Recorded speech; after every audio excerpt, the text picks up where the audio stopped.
Imagine a wound that just refuses to close.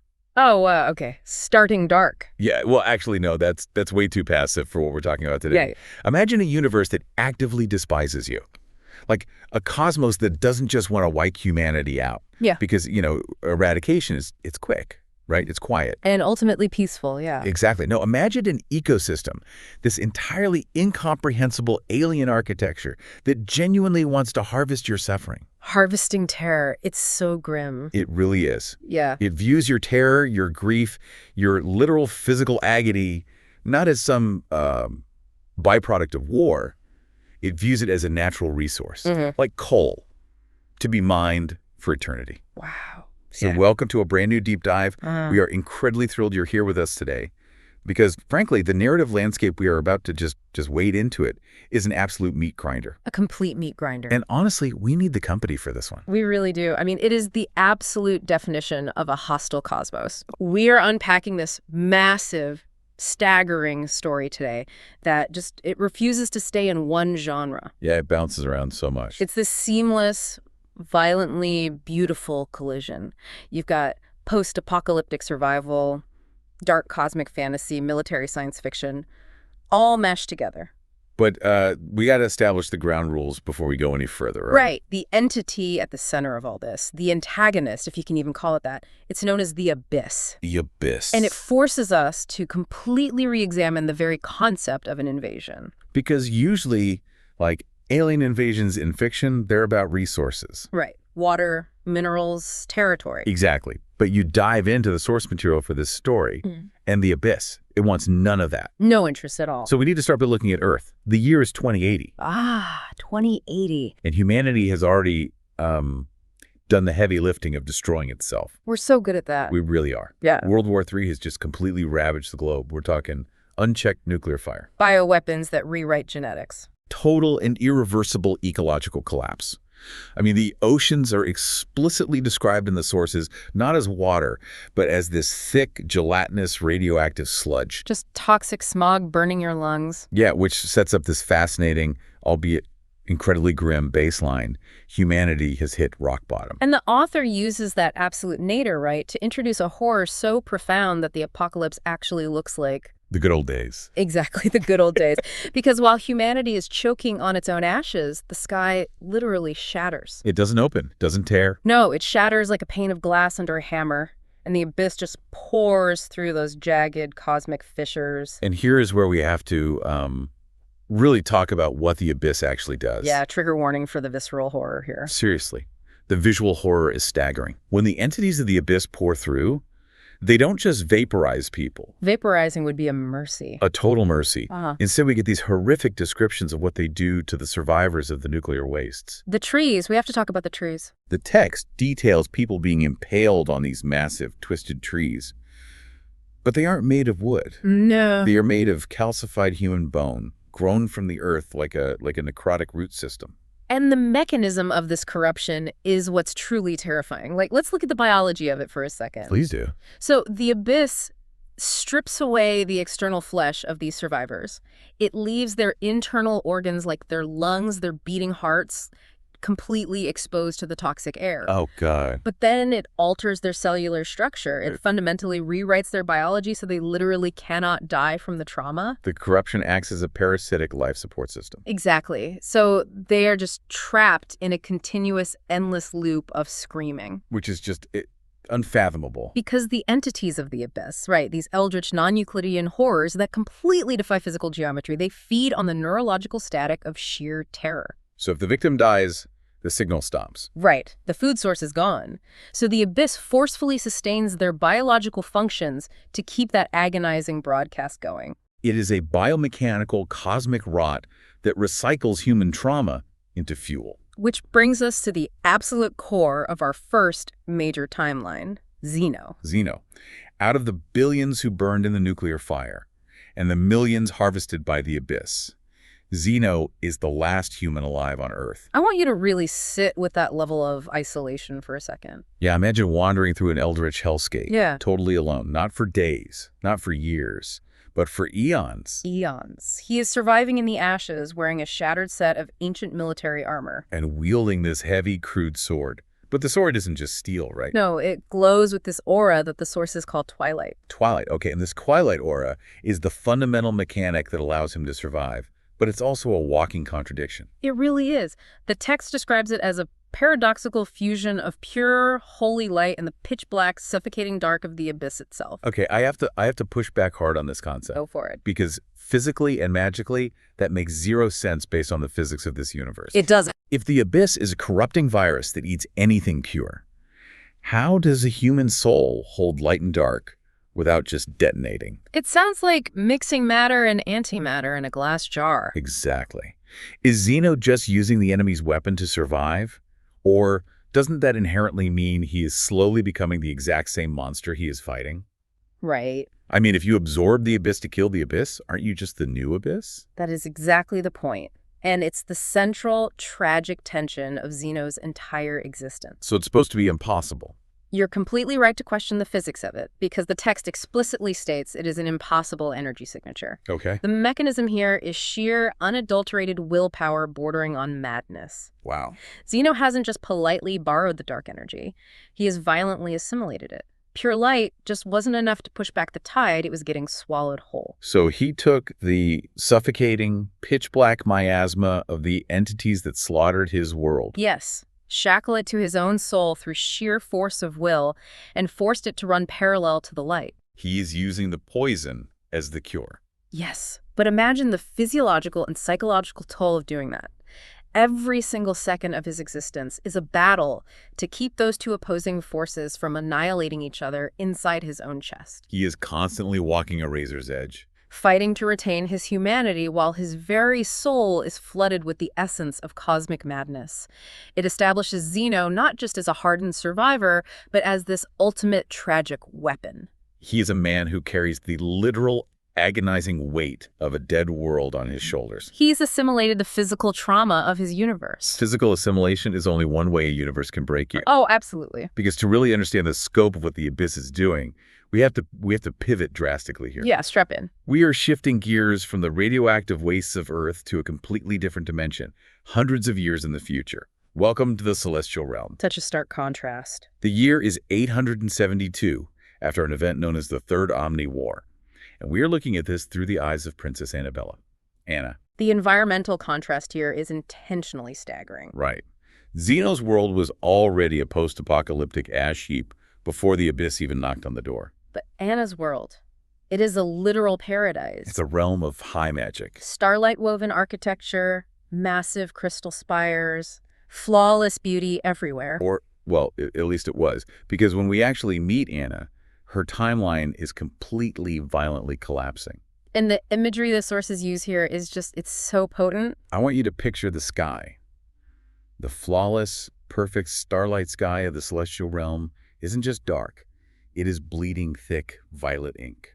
The bleeding sky is such a recurring motif. Yeah. It's a visual representation of reality's fabric, literally hemorrhaging under the pressure of the abyss. It's a corruption of the divine. And the abyss, it doesn't care if you are a radioactive scavenger or a magical monarch. The meat grinder operates the exact same way. Oh, the gore in this scene is arguably worse than Earth 2080. Because of the emotional weight attached to it? Exactly. The text meticulously details the fate of Queen Seraphina, Anna's mother. She was this radiant, godlike being, right? She wore a crown woven from the living tree of creation, the very anchor of their realm's magic. But in the year 872, the abyss has completely overtaken her. The tree of creation itself is dead. Its magical bark has been twisted into jagged, calcified bone. And it bleeds an acidic black tar instead of sap. And Queen Seraphina is subjected to the exact same harvesting mechanism we saw on Earth. She is stripped of her divine grace. Her wings, which are described as these magnificent constructs of pure light, are violently torn from her back. And she is impaled upon the corrupted, tar-bleeding thorns of the dead tree.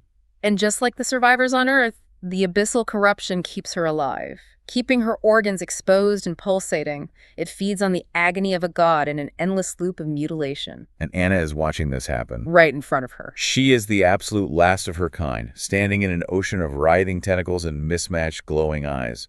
But Anna, she refuses to just become another battery for the abyss. He makes a desperate reality-breaking choice. She taps into something called her golden causality aura, her divine core. And she doesn't just use it to fight, she uses it to unwrite the universe. Which introduces a massive shift in the narrative mechanics. Let's break down how causality magic actually works in this lore. Yeah, because time isn't a river you can just swim upstream in here.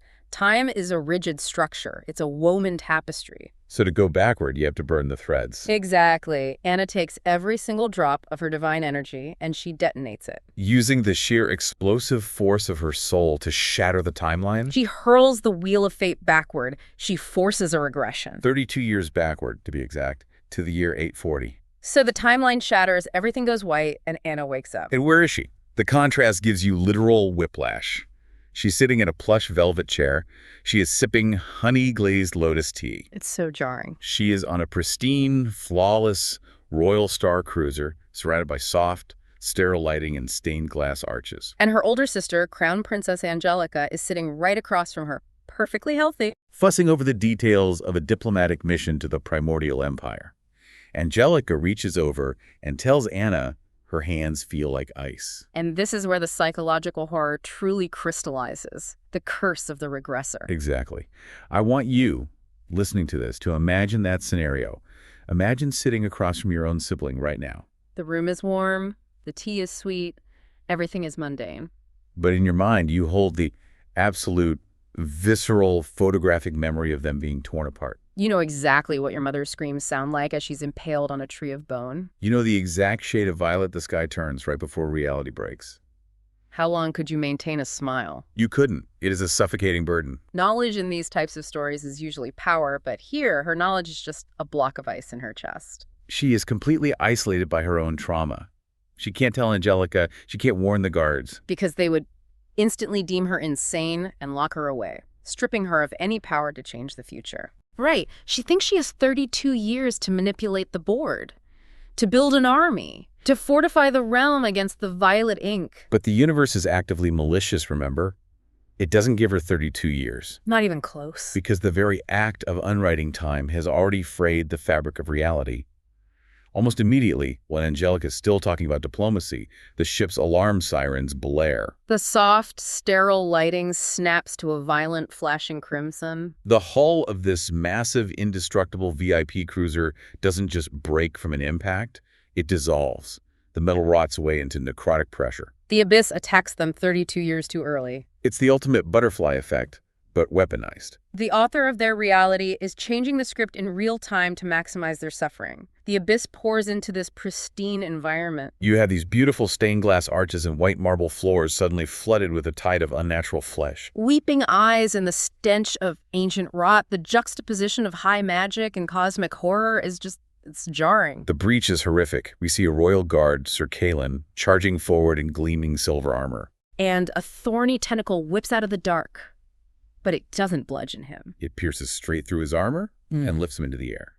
And we see the mechanics of corruption happen in real time. The tentacle injects that black sludge into his veins, and his bones immediately start cracking and reshaping. Violently restructuring his anatomy while he screams. And then, stepping through the dissolved hull, comes what can only be described as a mini-boss. It's a massive amalgamation of calcified bone, necrotic armor, and dozens of human arms writhing across its body. Faced with this, Anna doesn't hesitate, because she's already lived the end of the world. She knows exactly what this entity is capable of.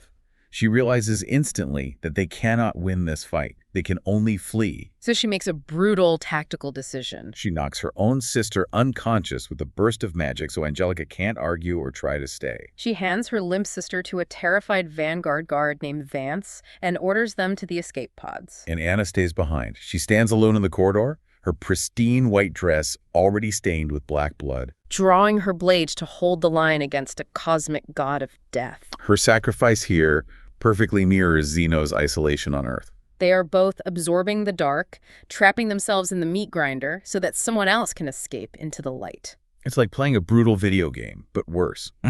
Imagine you've memorized every trap. You know the spawn points. You have the optimal path mapped out in your head. Right. But this time, when you step out the front door on day one, the final boss is sitting on your porch.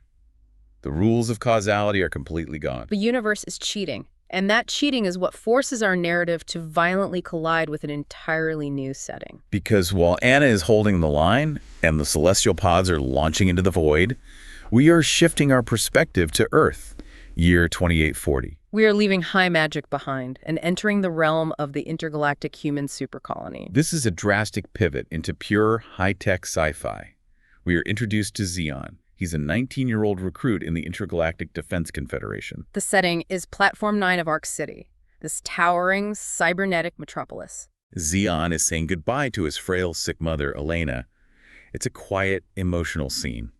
She gives him an insulated lunchbox filled with her home-cooked food. He makes a promise to come back, standard military departure stuff. He boards this colossal, 2-kilometer-long dreadnought called the UNS Aegis. He meets up with his childhood friend, Ruby. They get thoroughly dressed down by their tough-as-nails commander, Captain Eva Diane. And the ship jumps into hyperspace transit. The author is meticulously setting up a framework of expectations here. Space Marines, plasma rifles, heavy assault mechs, artificial intelligence, hyperspace transit. For a sci-fi reader, this establishes a specific set of rules of engagement. If there is a threat, you shoot it with superheated plasma. If it has armor, you use kinetic railguns. The technology represents humanity's absolute mastery over the physical universe. Which is exactly why what happens next is so terrifying. Xeon and Ruby are sitting in the bustling cafeteria of the Aegis with 2,000 other crew members. They're eating nutrient paste and arguing about what classified cargo they might be hauling. Xeon opens the lunchbox his mom gave him. It smells like braised synthetic beef, rich spices, and heavy garlic. It's a massive luxury, a piece of home. And right as he takes a breath, the proximity alarms hit. The abyssal breach in space, we've seen it in the ruins of Earth, we've seen it in a magical palace, but seeing it tear into a titanium dreadnought is uniquely horrifying. The cafeteria wall doesn't explode, it dissolves into that familiar necrotic pressure. And the horrors that pour in completely defy the physical laws of a sci-fi universe. Their very geometry induces vertigo in the soldiers. A seasoned Marine reacts instantly.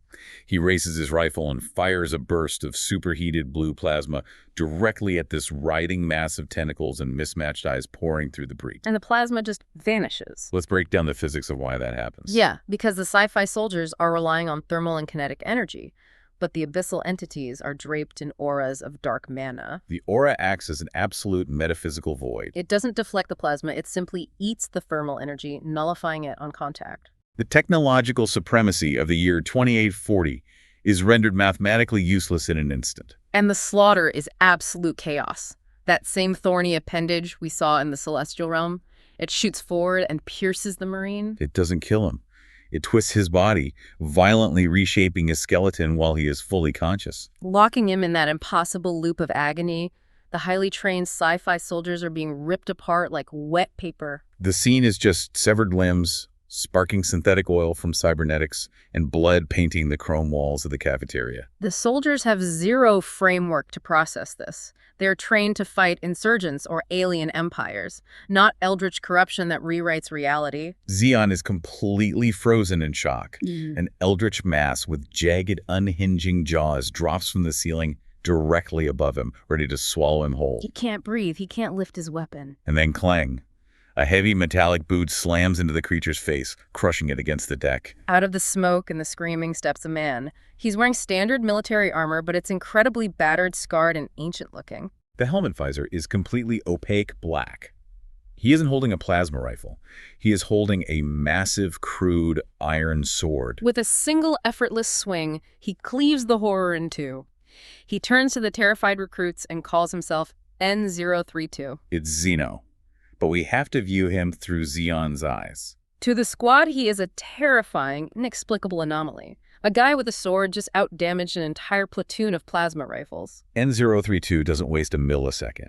He grabs Xeon, Ruby, Captain Eva, and a few other surviving Marines and physically hurls them into Life Pod 7. The launch sequence initiates, and the descent that follows is sheer cinematic terror. Xeon is pressed against the viewport of the Life Pod, watching the destruction of the 2-kilometer dreadnought. The ship isn't just breaking apart from internal explosions. Space itself is torn open behind it, revealing a necrotic violet light. Colossal tendrils of pure darkness reach through the vacuum, wrap around the titanium hull, and literally snap the massive ship in half like a dry twig. The scale of the Abyss's power here is planetary. The Aegis's main drive core overloads from the breach and detonates. This turns the entire rear half of the dreadnought into millions of pieces of hyper-accelerated superheated shrapnel. Expanding outward in a massive sphere of destruction. And a massive chunk of that debris, the size of a small building, is hurtling right toward Life Pod 7. It's going to vaporize them. The sci-fi soldiers are bracing for death, but N032 doesn't brace. He stands up in the rattling pod, presses his bare armored hands against the interior titanium hull, and unleashes his aura. The Twilight aura. Exactly. That terrifying paradoxical blend of holy light and the suffocating abyss. He envelops the entire exterior of the life pod in this energy. How does he even do that without crushing the pod himself? He is forcibly externalizing the pressure inside his soul. He's turning his own body into a living, breathing, magical shock absorber. Wow. The Twilight aura forms a frictionless boundary layer around the pod. When the hyper-accelerated shrapnel hits that boundary, the opposing forces of light and dark grind the metal into atomic dust. It is a display of power that completely shatters the sci-fi character's understanding of reality. Eva, Xeon, and Ruby are sitting in a metal box, watching a man use magic and cosmic darkness to deflect an orbital bombardment. The pod violently crashes through the atmosphere and slams into the freezing azure oceans of an alien world known as the Mystic Planet. The hatch blows open, and they crawl out into the knee-deep shallows, coughing up smoke and seawater. The transition from the claustrophobia of the life pod to the vastness of the Mystic Planet is brilliantly executed.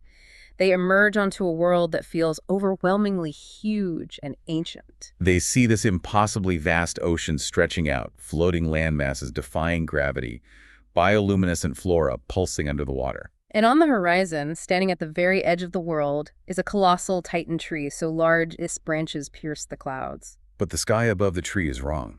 It is fractured with those necrotic violet cracks that Anna saw in the celestial realm. And this leads to one of the most profound, stomach-dropping moments of cosmic dread in the entire source material. Oh, yeah. The sky doesn't just crack, it looks back. Yes.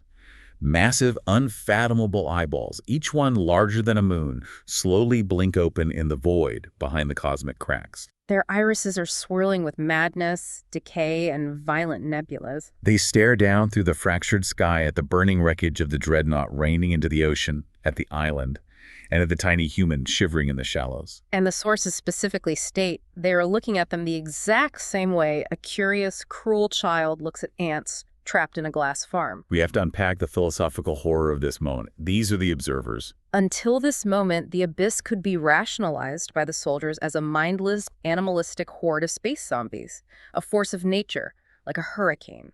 But the observers reveal that there are godlike, sentient entities orchestrating this. They are actively watching. For Captain Eva and the Xeon, soldiers train in a secular scientific universe to believe that humanity has conquered the stars through engineering and logic. Realizing that they are literally insects in a cosmic terrarium is a psychologically shattering event. The universe is not uncaring. It is actively, sentiently hostile, and it is treating their deaths as entertainment. It's paralyzing terror. Everyone is frozen. But you know what breaks the tension? What snaps the reality back? A video game joke? A very specific antique video game joke. Captain Eva, trying to regain some semblance of military control, draws her plasma pistol on N032. She demands his rank, his identification, and orders him to remove his opaque helmet. N032 completely ignores her. He casually rolls his right shoulder backward twice. He rests his thumb specifically over the crossguard of his crude sword, and he sighs. He looks out at the alien ocean, the bioluminescent fish, and he mutters, "What is this, planet 4546BB? Guess it's time to go full Riley Robinson." Which is a direct reference to the 1,000-year-old survival game, Subnautica. Right. Even Ruby are completely baffled. The joke flies miles over their heads. But Xeon is utterly shocked. Because Xeon played that obscure retro game obsessively when he was 12 years old, hiding out in the slums of Arc City. He knows exactly what N032 is talking about. And even weirder, Xeon noticed the physical movement, that specific double shoulder roll, the precise thumb placement on the sword. That is Xeon's exact, highly specific nervositic tick. It's a tick his military instructors spent months trying to beat out of him. Xeon is standing in the surf of an alien world, watching this terrifying god of war act exactly like him. It is the first major crack in the mystery of N032's identity. And it's brilliant because it violates the boundary between a mythic figure and a teenage kid. But the environment doesn't give them time to process the psychological implications, because the local wildlife decides they look like an easy meal. Right, a pack of quadrupedal beasts erupts from the tree line. They are native to the Mystic Planet, covered in natural bone crystal armor, with unhinging jaws that drip acidic saliva. The squad immediately falls back on their training. They form a firing line and unleash their plasma rifles. But the beast's crystal armor acts as a natural heat sink, absorbing the thermal shock completely. The soldiers are getting flanked, their shields are failing, and they are about to be dismantled. The high-tech weapons fail again. So N032 steps in. He doesn't even draw his sword at first.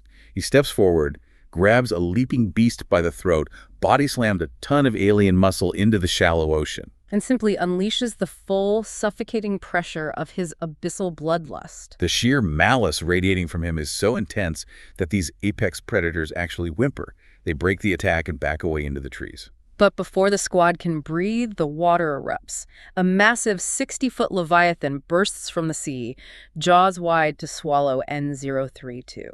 He drops into a stance, ready to leap at it, but suddenly, boom! A hyper-accelerated railgun slug the size of a car tears out of the jungle and takes the Leviathan's head clean off. Enter Commander Jordan Maroon and his behemoth heavy assault tank. Maroon is exactly what you picture when you hear sci-fi veteran. Grizzled, cybernetic eye, chewing on a synthetic cigar. He survived the crash in the mechanized bay. He rolls his tank onto the beach, takes one long look at N032 standing knee-deep in Leviathan blood, and says to Eva, "That is not a soldier. That is a walking weapon." Maroon orders everyone into the troop transport compartment of the tank. His plan is to drive straight into the jungle to find the crashed front half of the UNS Aegis, to secure the armory, the heavy munitions, and the long-range comms array. Tactically, it's the only sound move, but narratively, it's leading them straight into the belly of the beast. This is where we see the true, insidious nature of the abyssal corruption. It isn't just about rotting flesh. It's about rotting infrastructure. They roll the behemoth up a massive ridge and they find the Aegis. It's a nightmare. The colossal front half of the dreadnought is embedded deep into the side of a mountain, and the entire hull is covered in this thick, necrotic, pulsating black sludge. Maroon looks at his monitors and assumes it's just some rapid-growth alien fungus from the crash. N032 immediately warns him to stop. He tells Maroon that the abyss doesn't just infect biological matter, it infects data. It infects power grids. Which is a terrifying concept, a biological virus that can rewrite digital code. Maroon ignores the warning, trusting his titanium armor. He drives closer. The moment the tank crosses a certain threshold, the ship's own automated anti-aircraft plasma turrets on the hull violently swivel down and open fire on the behemoth. The black sludge has woven itself into the power cables and optical sensors. The ship's AI has been completely weaponized by the abyss. The squad is forced to abandon the heavily armored tank and sprint into the pitch-black belly of the dreadnought's cargo bay. And this transition is masterful. We move from an open-world alien planet directly into a claustrophobic survival horror labyrinth. The atmosphere inside is suffocating. They switch on their thermal visors. The interior walls of the once pristine titanium dreadnought are literally weeping. Massive veins of dark, fleshy sludge have overgrown the bulkheads, pulsating like arteries. The metal floor is slick with a biomechanical biofilm that crunches under their boots. The air smells intensely of ozone and rotting meat, and then in the dead silence of the corridor, they hear footsteps. Clang. Drag. Clang. Drag. The pacing here is incredibly tense. A figure stumbles out of the shadows into the beam of their weapon lights. It's an IDC engineer in a torn uniform. Zeon squints through the gloom and recognizes him. It's Miller, a guy he joked around with in the cafeteria just hours ago. Miller is clutching his stomach, his face pale and sweating, begging for medical help. He says his internal organs feel like they're burning. This scene perfectly demonstrates what N032 meant when he said, "The abyss does not just kill, it recycles." Let's look closely at the horror mechanics here. Zeon, being a good kid, drops his guard and steps forward to help. But N032's iron gauntlet slams into Zeon's chest, throwing him back. N032 points his sword and says, "Look at his shadow." Zeon shines his weapon light directly on Miller. The shadow cast on the metal wall behind Miller doesn't match a human silhouette. The shadow is massive, bulbous, and bristling with jagged, thrashing appendages. And then Miller stops walking. The illusion drops. His head violently tilts to the side, and in the silence of the corridor, you hear his cervical spine snap cleanly in half. The biomechanical assimilation process is activating. Miller's abdomen splits completely open down the middle, but there are no intestines inside. Instead, A cluster of glowing, mismatched eyeballs scares out from his open ribcage, blinking furiously. His right arm forcibly inverts, tearing through the flesh of his uniform, and the bone fuses directly with the metal floor plating of the ship. Miller is grafted to the dreadnought. He has been completely assimilated. The Abyss has hacked his biology. He is no longer an individual. He is a living, suffering extension of the abyssal hive mind anchored to the ship's architecture. The squad opens fire in a panic, but their kinetic bullets just sink harmlessly into the thick sludge shielding his vital nodes. Miller's fused arm elongates into a whip made of calcified bone and hydraulic wiring, and it lashes out, completely shattering a Marine's energy shielding. And then the squad makes the mistake of looking up. Hanging from the high ceiling of the cargo bay, clinging to the shadows, are dozens of them. Former crew members, navigators, cooks, mechanics. Nightmarish amalgamations of human flesh, starship technology, and eldritch horror. Mutated mechanics drop down from the rafters with hydraulic saw blades literally fused into their forearms where their hands used to be. It's a total breakdown of their reality. N032 has to step up. He steps directly into the center of the horde. He doesn't just slash. He uses the Twilight aura to vaporize the corrupted blood before it can infect the squad. He carves a brutal, glowing path through the labyrinth of the ship, acting as a human shield, leading the squad deeper into the bowels until they manage to find an auxiliary server room. They throw themselves inside, and Maroon seals the heavy titanium quarantine door, locking the horrors outside. They are trapped, their ammo is depleted, and they are deeply traumatized. Which brings us to the server room scene. In the middle of all this gore and cosmic horror, the author gives us a brilliant moment of quiet character building. The quarantine door buys them a 3-hour rest timer before the sludge will eventually eat through the titanium seals. They are all breaking down in their own ways. Daniel sitting in the corner, obsessively cleaning a rifle that has no ammo. Chang is shaking uncontrollably. Xeon sits against a server rack, trying to slow his breathing. And he realizes something heavy is bumping against his hip. He looks down. He still has the insulated lunchbox his mother gave him before the launch. The thermal seal is completely intact. It's an anchor to a world that ended 3 hours ago. He pops the seal. The smell of braised synthetic beef, garlic, and spices fills the sterile, ozone-smelling server room. In a world of nutrient paste and rations, it's real food. He silently passes it around. Maroon takes a bite and closes his remaining human eye. Eva eats in silence. It briefly, miraculously anchors their shattered nerves. And then Xeon makes a decision that shifts the entire emotional core of the narrative. He approaches N032. He takes the last portion of the meal, walks over to the armored ghost standing silently in the darkest corner of the room, and holds it out. He tells N032 there's an emergency nutrient port on the bottom of the helmet, so he doesn't have to take it off. N032 stares at the box. He slowly takes the dented metal container from Xeon, and the sources describe him holding it with this shocking, delicate reverence. Like he's holding a bomb or a holy relic. And then, N032's left thumb absent-mindedly drops to the lid. It traces the deep scratch on the metal surface. Back and forth, exactly 3 times. Then his finger drops to the bottom corner of the box and he taps it twice. 3 rubs.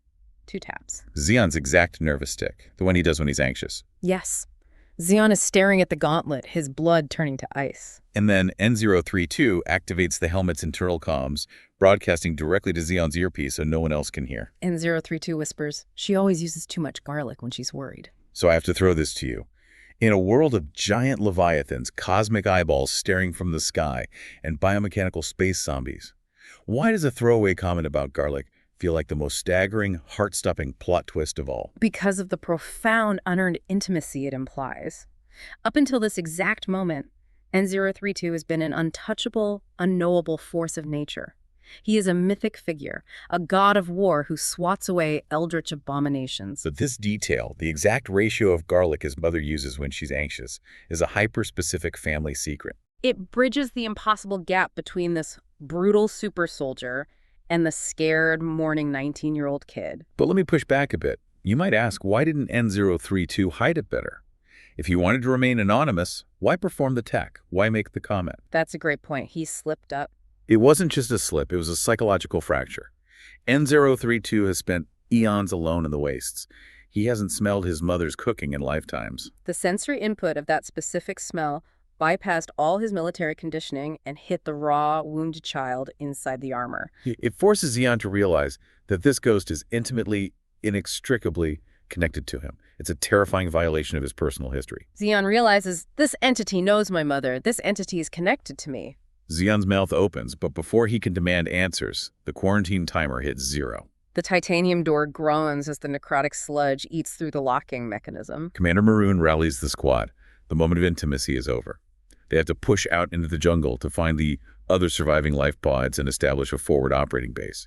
They fight a brutal retreat out of the dreadnought, secure the behemoth tank, and spend the next few grueling days deep in the Mystic Planet jungle, setting up a fortified camp inside a massive cave system. And we should note that during this survival arc, N032 proves his absolute devotion to the squad repeatedly. He isn't just a mercenary. He uses his abyssal aura to rot away magical, mana-leeching vines that try to drag Ruby into the canopy. He throws his own body in front of a massive psychic attack from a glowing brain parasite, absorbing the trauma to save the squad's sanity. He is constantly selflessly throwing himself into the meat grinder for them. Captain Eva notices this. She's a tactician, and she hates variables she can't control. She corners N032 near the perimeter one night. She draws her sidearm and demands he take off his helmet so she knows who she's trusting with her soldiers' lives. N032 refuses, but he doesn't threaten her. He tells her, if I take off this helmet, it will break someone you care about. He tells her, there are wounds that shatter the mind. Seeing the face beneath this iron is a reality they are not ready to bear. He is desperately trying to protect Zeon's sanity. But the truth cannot stay buried, because the narrative timeline, the invisible script governing the universe, is accelerating beyond his control. Right. Let's look at how the script breaks. Maroon and N032 are out on a scouting run near the crashed Aegis. They are high up in the massive intertwining branches of a bonewood tree, and they are watching an incredible high fantasy battle below. The native alien warriors of the Mystic Planet. These tall, ethereal beings are firing concentrated lightning arrows from energy longbows. They're coordinating with the sentient flora of the planet itself to slaughter a horde of abyssal horrors. The planet is literally fighting off the cosmic virus. It's a breathtaking scene, but it's interrupted by the sky. They look up, the sky tears open again. But this time, it's not the necrotic violet rift of the abyss. It is a swirling, violent cosmic warp bleeding with the vibrant colors of a dying nebula. Debris is plummeting down through the atmosphere like a meteor shower. But it's not gray Confederation titanium. It's pearlescent white and gold metal. It looks like the shattered pieces of a flying cathedral. And among the wreckage, 3 glowing, teardrop-shaped escape pods are angling sharply, burning through the atmosphere, heading straight toward the colossal Titan tree. It's the remnants of the celestial royal cruiser, the one Anna forced her sister onto before the ship dissolved. N032 watches the golden pods fall, and he completely loses his cool, calculated military demeanor. The stoic super soldier vanishes. He grips the hilt of his sword so tightly the iron gauntlets groan and spark. He mutters to himself, his voice panicked, "The main story is starting too early. This is wrong." This is a crucial analytical moment that reframes his character. N032 isn't just a powerful soldier, he possesses multiversal awareness. He knows the script of this universe. He knows what is supposed to happen. In his memory of the timeline, he expected the Celestials to crash on this planet 5 years from now. He expected Zeon to be a hardened 5-year veteran of the Jungle War by the time they arrived. But the timeline has violently derailed. He panics. He shoves the supply cables he was holding into Maroon's hands, abandons the scouting mission, and literally launches himself off the 100-foot ridge. He hits the ground running, moving like a localized hurricane, shattering trees in his wake, sprinting toward the crash site at the base of the Titan tree. He is absolutely desperate to ensure the protagonist of the timeline, Anna, survives the crash. He arrives at the roots of the Titan tree. The escape pod is shattered, smoking in the crater. But when he looks inside, his heart stops. Anna isn't there. The only occupants are Crown Princess Angelica, whose pristine armor is cracked and bleeding, and the High Paladin Vance, who is barely conscious. Angelica is weeping, completely broken. She looks at this terrifying armored man and tells him that Anna stayed behind on the burning ship. Anna sacrificed herself to the mini-boss to save her. N032 realizes the narrative is entirely off the rails. Anna, the divine shield of the realm, the catalyst for the entire story's progression, is gone. But he doesn't have time to process the collapse of the narrative structure, because the abyss tracks high concentrations of mana. The tree line shatters, and a massive abyssal horde, drawn by the crash, pours into the clearing. Angelica and Vance, despite their injuries, rally. They unleash their pure, golden, primal light. It's devastating, high-tier magic. It illuminates the entire forest. But remember the mechanics of the Abyss. It eats pure energy. The abyssal horrors charge through the beams of holy light. The pure mana is corrupted into gray smoke upon contact. The light simply isn't enough to burn away the rot. So N032 steps into the center of the clearing. He realizes he has to show his hand. He unleashes the twilight, blinding, holy light violently spiraling, wrestling with the pitch-black, suffocating miasma of the abyss. He becomes a localized storm of paradoxical energy. He vaporizes the mutated horrors, tearing through the horde with brutal efficiency. The Vanguard guards are terrified of him, leveling their weapons at his back because he reeks of the very enemy they're fighting. But he doesn't turn around. He just barks at them. The abyss adapts to pure light. It consumes purity. To kill it, you must poison the light with its own shadow. But the true threat in this scene isn't the ground horde, it's the attention they just drew from above. The ambient mana in the air suddenly dies. The air pressure drops so violently that Angelica and Vance are physically forced to their knees, gasping for breath. The leaves on the massive titan tree wither and turn to ash in seconds. The fabric of reality directly above them cracks open like a dry riverbed. And the observers return. The massive cosmic eyeballs stare down through the rift directly at the clearing. And remember, N032 knows the script. In the original Unbroken timeline, Anna was supposed to be here. Her immense divine shield was supposed to block this crushing atmospheric pressure, and Xeon, having awakened his own latent potential over 5 years, was supposed to be here to satisfy the observer's curiosity. But Anna is gone, and Xeon is miles away, currently a terrified 19-year-old kid. Which means they are totally exposed.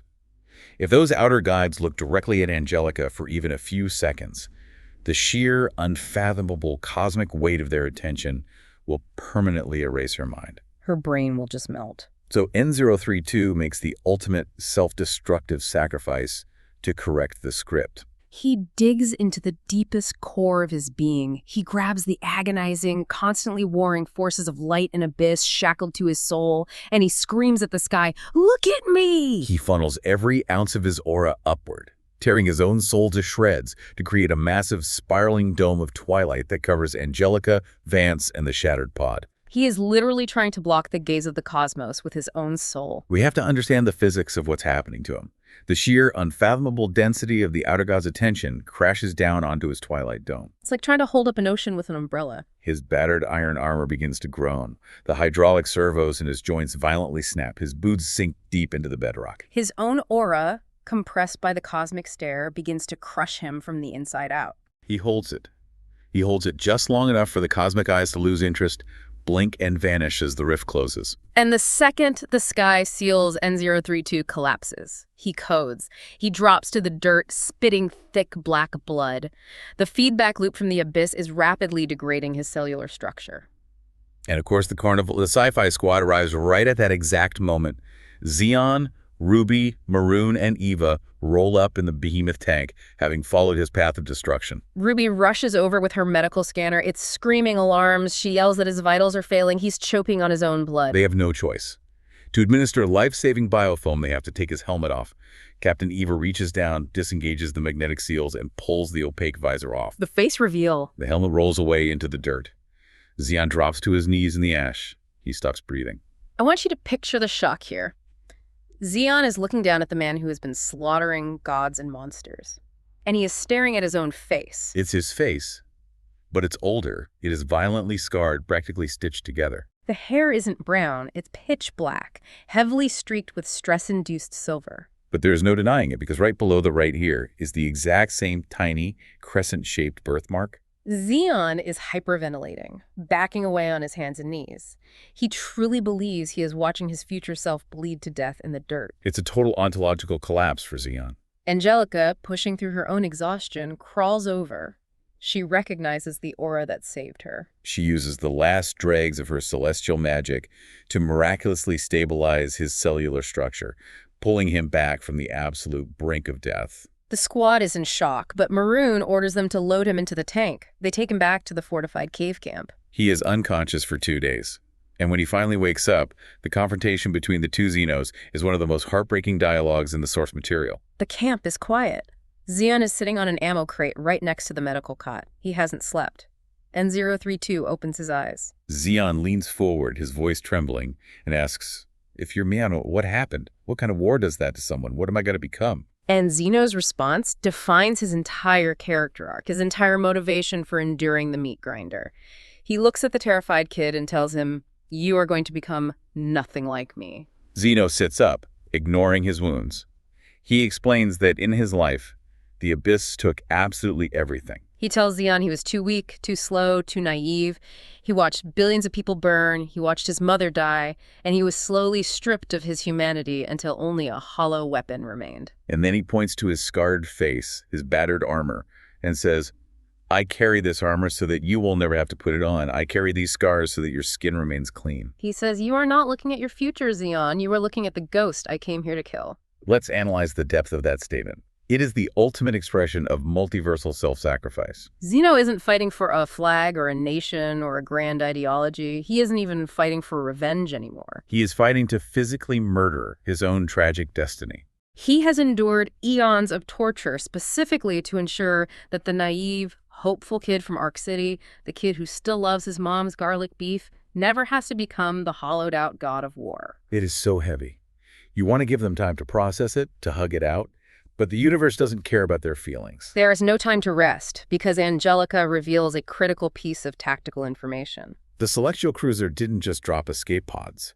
The entire aft hangar bay also crashed on the northern continent. Inside that bay are warp-capable dropships. They need to get off-world to warn the Celestial Realm about the premature abyssal invasion. So the squad, this bizarre, uneasy alliance of hardened sci-fi soldiers, a grieving celestial princess, and a multiversal super soldier packs up the tank and heads north. And the Mystic Planet, infected by the Abyss, fights them every single step of the way.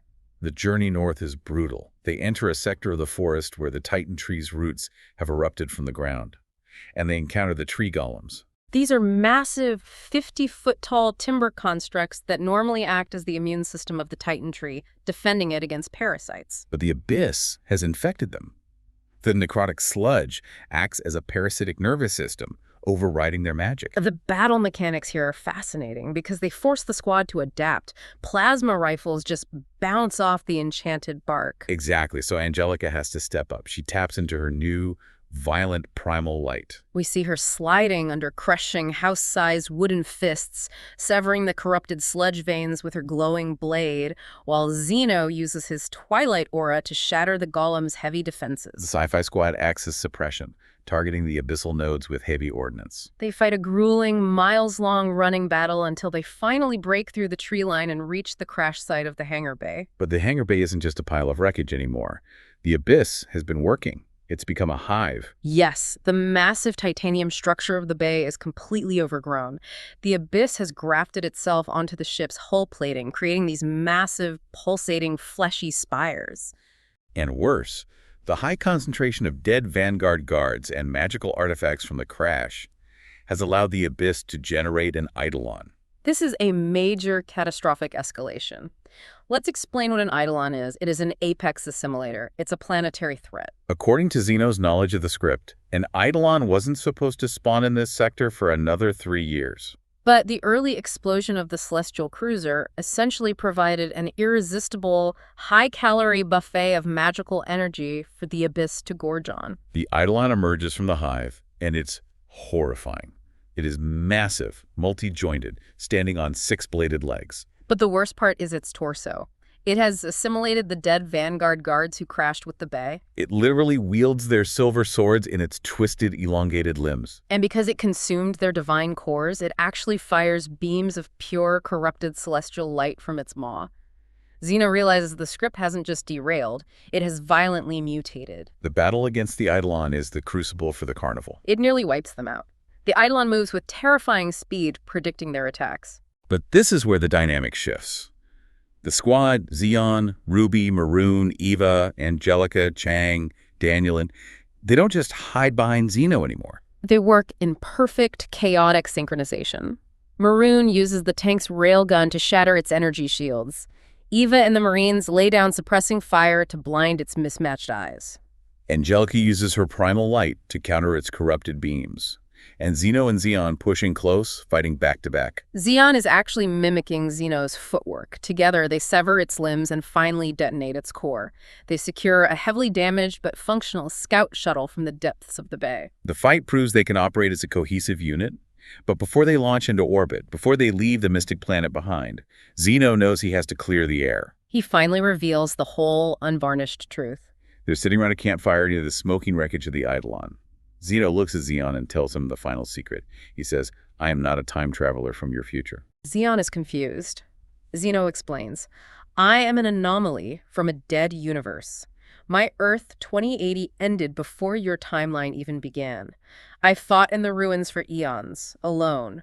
I found a tear in the dimensional fabric, and I crossed over to your universe to stop the cycle." He officially names their found family the Carnival, because they are a bizarre, tragic collection of freaks from different worlds performing at the end of the universe. Now, I pose a question to you. Does knowing Zeno is from a parallel timeline make it easier for Xeon to process or infinitely worse? You would think it makes it easier, right? Like, oh good, my timeline isn't definitely doomed. I have free will. But I argue it makes it infinitely worse, and here's why. It completely shatters Xeon's illusion of a stable reality. If his future self had come back through time, it implies a linear, singular timeline that is currently broken but can theoretically be fixed, a straight line. But knowing Zeno is from an alternate dimension means that the multiverse is real, and it is incredibly fragile. It means there are countless realities where they all die horribly. The burden of multiversal awareness is crushing. It means the abyss isn't just a local galactic threat. It's an existential cancer eating the fabric of reality itself. That is a terrifying realization for a kid who just wanted to surf his 4 years and go home. So, bearing that crushing existential dread, the Carnival piles into this patched-up scout shuttle, blasts off the mystic planet, and jumps into hyperspace toward the celestial realm. They are expecting to arrive as reinforcements to warn the king and queen, but when they drop out of hyperspace, the scene that greets them is stunning and deeply awful. The celestial realm is, visually, a masterpiece. Imagine massive, floating continents of white crystal, surrounded by swirling nebula clouds, with elegant ships navigating via sails made of hard light. But it is currently under a massive, brutal siege. Huge, jagged hives of abyssal flesh are anchored directly to the pristine crystal spires, draining their light like ticks. The sky is a chaotic mess of plasma fire and violet lightning. But the defense force isn't being led by the king. The vanguard is being commanded by none other than Anna. Yes. The plot twists again. Anna survived the void. She didn't die holding the line on the VIP cruiser. She somehow fought her way back to the realm, seized command of the fragmented Shadow Armada, and crowned herself the Shadow Regent. She is violently, efficiently leading the war effort, coordinating orbital strikes and magical bombardments. But her survival has hardened her. She is no longer the princess sipping tea. When the Carnival's unidentified, patched-up shuttle arrives in the war zone, Anna's magical sensors sweep it. She instantly detects Zeno's massive twilight aura. And remember, Anna doesn't know Zeno in this timeline. She has never met him. All she senses is a terrifying, concentrated mass of abyssal energy approaching her capital. She perceives him as a massive anomaly, perhaps an evolution of an Eidolon. So she doesn't send a welcome party. She sends a strike force. She captures the entire Carnival, drags them aboard her flagship, the Shadow's Edge, and throws them into a high-security brig lined with mana-dampening runes. This creates a fascinating, incredibly tense standoff between our two protagonists. You have Anna, the hardened, cynical survivor of 41 apocalyptic regressions. She trusts absolutely no one. And you have Zeno, the anomaly carrying the physical weight of a dead world. They are two sides of the same traumatized coin, colliding in a prison cell. Zeno sits in the cell. He doesn't fight back when the guards strip him of his iron sword. Anna walks in to interrogate him. She threatens him, demanding to know what kind of abyssal trick he is. Zeno looks at her calmly and simply says, "I don't kill allies." Anna scoffs. She tells him the Abyss is a sentient, highly adaptive intelligence that has been outsmarting and beating her for 41 consecutive lifetimes. She assumes he is a spy. But Zeno knows how to speak the language of trauma. He does. He doesn't beg. He simply details the exact horrors of the timelines he's witnessed. He describes the sky shattering. He describes the calcified trees. He convinces her that he is the only other person in the universe who understands the rules of the loop. He tells her, "I am here to break the script." They bond over this intense, shared, isolating horror of being the only two beings who remember the broken timelines. Anna, realizing her forces are stretched thin and she is running out of options to save her capital, makes a massive gamble. She decides to trust him. She releases the carnival and gives Zeno his sword back. It's a fragile truce, but a necessary one. Because the central crystal structure of the realm, the spire, has fallen. Yes, the spire, the magical heart of the entire celestial realm, has been entirely converted into a colossal abyssal hive mind. It's pulsating, pumping corruption into the floating continents. Anna, Zeno, and the carnival launch a desperate all-or-nothing assault on the spire. They fight their way up massive staircases made of corrupted crystal, battling elite abyssal guards. They finally reach the heavy blast door entrance to the throne room at the top. They are bracing for an epic boss fight. They expect to find an ancient, massive abyssal monstrosity sitting on the throne. Zeno kicks the doors, but they don't break. They disintegrate into soft silver dust. The squad steps onto the bridge of the throne room. And the figure standing there isn't a monster. It's a man. It's the celestial king, Noah, Anna and Angelica's father. He is wearing immaculate regal robes, but his presence, his aura, reeks of pure, unadulterated rot. He is gently holding the celestial queen in his arms. Her body is limp, and her pale skin is heavily pulsating with thick black abyssal veins. And this is the moment where the bottom completely drops out of the entire universe. Everything they thought they knew is inverted. Noah looks up at Anna, his own daughter, and smiles. It's not a warm smile, it's a dark, completely hollow expression. He reveals the ultimate sickening truth. He wasn't losing the war against the abyss. He created it. I want to dive deep into the psychology of this reveal. This is a Hannibal Lecter level of manipulation, but on a multiversal scale. Noah is the originator, the architect of suffering. Noah looks at the horror on Anna's face and says, "Did you really think the abyss was a plague? It was a garden, and you have grown into such exquisite flowers." He casually, almost proudly, explains that he orchestrated the entire nightmare. He was the one who forced Anna to endure 41 brutal regressions, ensuring she watched everyone she loved die over and over again. He was the one who opened the rift and sent the abyss to Zeno's Earth in 2080, intentionally forcing Zeno to fight alone in the ashes for eons to temper his soul. We have to dissect his motivation here, because it is chillingly logical to him. Noah viewed their endless, agonizing suffering not as a tragedy, but as a crucible. The observers, the outer gods, they are real, and they are a threat to his eventual dominion. He needed weapons capable of killing gods. So he used trauma as a literal narrative tool. He used the abyss as a whetstone. He forged Anna and Zeno into ultimate, unbreakable weapons by subjecting them to infinite pain. He's the twisted author of their misery. He didn't care about the billions of lives lost on Earth or the celestial realm. He only cared about the yield of his harvest. But wait, I have to jump in here. If you are an architect, and you subject your creations to absolute unrelenting torture, aren't you just building broken weapons? A sword forged in too much heat becomes brittle and shatters? How could you possibly think Anna and Zeno would obey him after this? That's the terrifying genius of it. Noah isn't looking for a loyal sword he can swing. He's looking for a bomb he can detonate. He wants them full of rage and despair. He believes he controls the underlying code of the universe. He thinks he can point their trauma at the outer gods and just step back. It's the ultimate hubris of the creator. Anna is completely fundamentally shattered by this. Her entire existence, her 41 lifetimes of fighting to save her family, was a puppet show directed by her own father. She raises her weapon, trembling, points it at Noah and screams, "You watched me weep. You watched me build empires out of the dust just to see them burn. All for this." But Noah just looks bored. He sighs and says, "This chapter is becoming tedious." He raises his hand, taps into the core of the realm's magic, and he forces a massive multiversal regression. He violently resets the board. The author hits the reset button.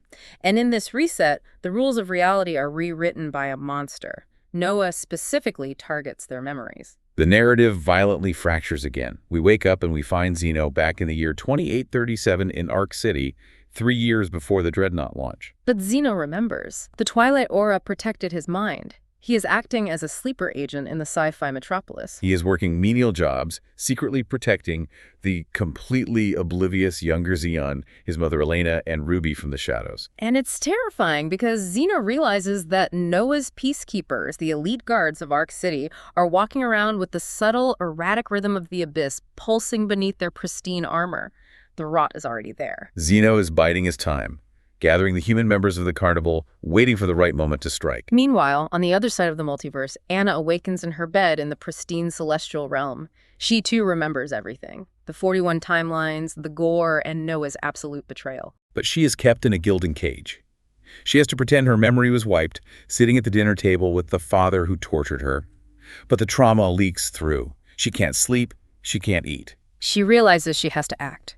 She secretly contacts her loyal generals in the Shadow Armada and stages a desperate, bloody coup against Noah. She strikes at the palace. But remember, Noah is the author. He knows the script because he's writing it.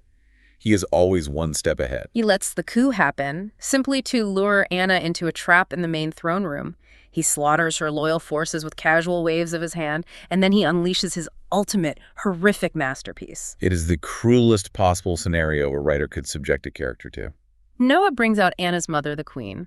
But she isn't just infected this time. Noah fully, entirely corrupts her mind and soul. He turns the beautiful queen into a towering, feral, abyssal monster, and he seals the throne room doors, forcing Anna into a battle to the death with the woman she spent 41 lifetimes trying to save. Anna tries everything.